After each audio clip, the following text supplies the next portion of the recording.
What came first, the chicken or the egg? It's a classic question that goes back to the earliest philosophers and metaphorically addresses the debate regarding the origins of life. Now, before you go blurting out the obvious answer, allow me to suggest that the correct answer would be neither.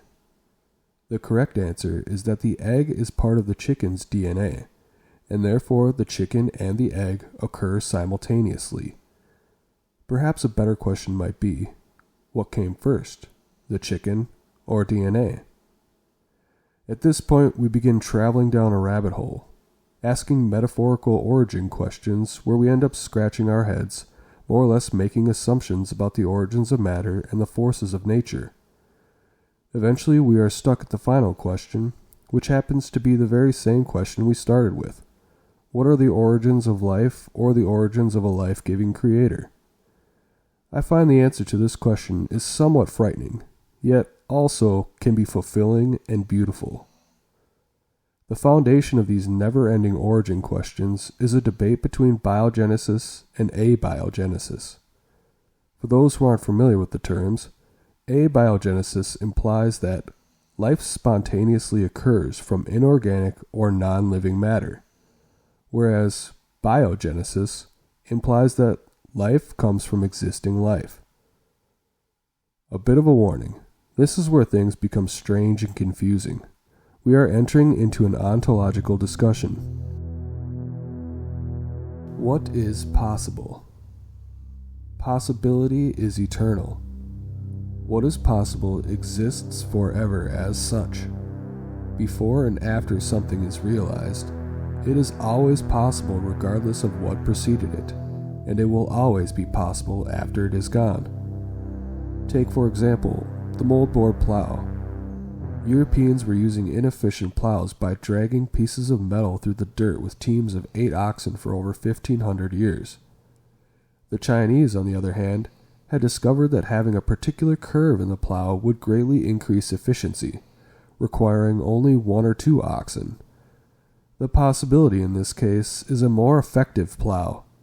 It was always a possibility, but it wasn't realized until the 1st and 2nd century by the Chinese. Think of your favorite song, a piece of art, or even a particular sport.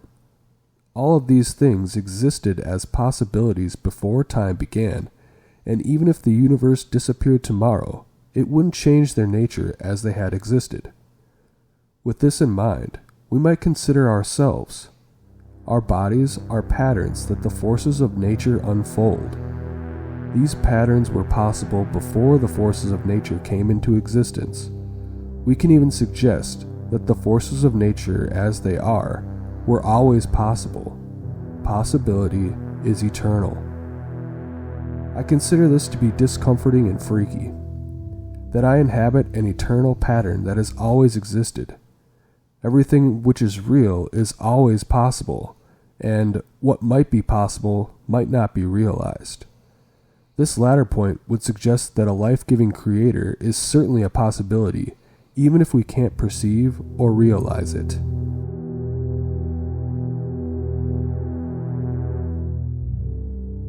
Consider the act of having children. Before your child is born, you might perceive how your child might look and act, but it's incredibly difficult to know.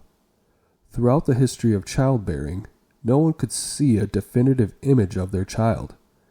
Did ignorance make the child impossible? Of course not. We can agree that after a child is born, we could have guessed what the child would be like, but we lacked foresight.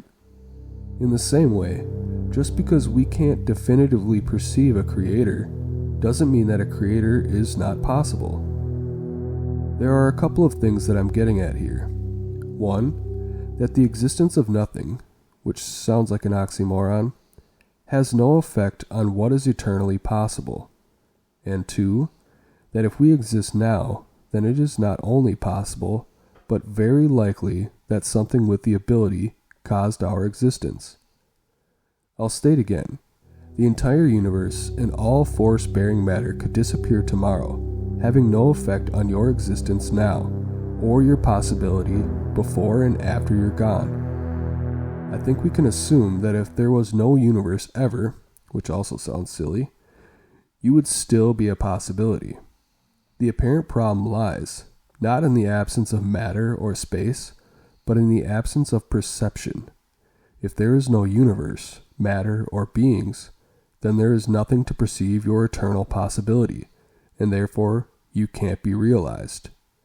So if you now can perceive yourself, then it's almost 100% certain that something did perceive you, or at least perceive that you were possible. This line of thought reminds me of a famous quote from Descartes: "I think, therefore I am." What I'm suggesting has a bit of a twist. I think, therefore something else thought. There is a saying used by biogenesis proponents: something can't come from nothing. While I agree with this statement, it's missing a key to understanding our nature, in that it doesn't matter if there is nothing, you are still possible. Therefore, the term nothing in regards to a universe without matter or space is impossible unless it can be perceived. But it is impossible to perceive nothing, because the perceptor would be unable to perceive a universe without themselves. It's a paradox. It would be a state of pure impossibility, and I believe that we've established that assumption is false.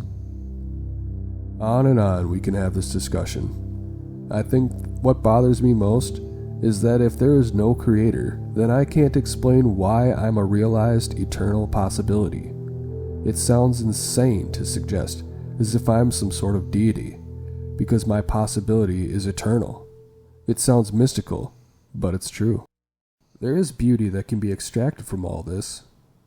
When we look at our ancestry, we can see that this whole process of people realizing that they are alive isn't a random process. We have specific parents and shared genes with our families. Now imagine if you have brothers or sisters or know someone with a lot of kin. There was a lot of possibilities of what could have been, as seen in the differences that exist among a set of siblings. I like to think of these differences as a scale of notes, or keys on a piano. Out of all the possibilities that you could have been, you are the one that was realized. If you mash all the keys of a piano at the same time, it sounds horrible. But when playing individual notes, you can make a tune. Our possibility is like the piano keys, and our realization is like someone pressing the keys. With every new person that is born, another key is pressed, and it would seem that there is someone trying to play a song by giving us life.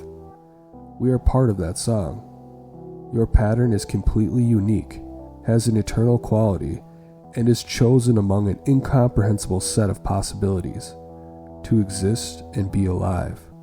It's an incredible gift.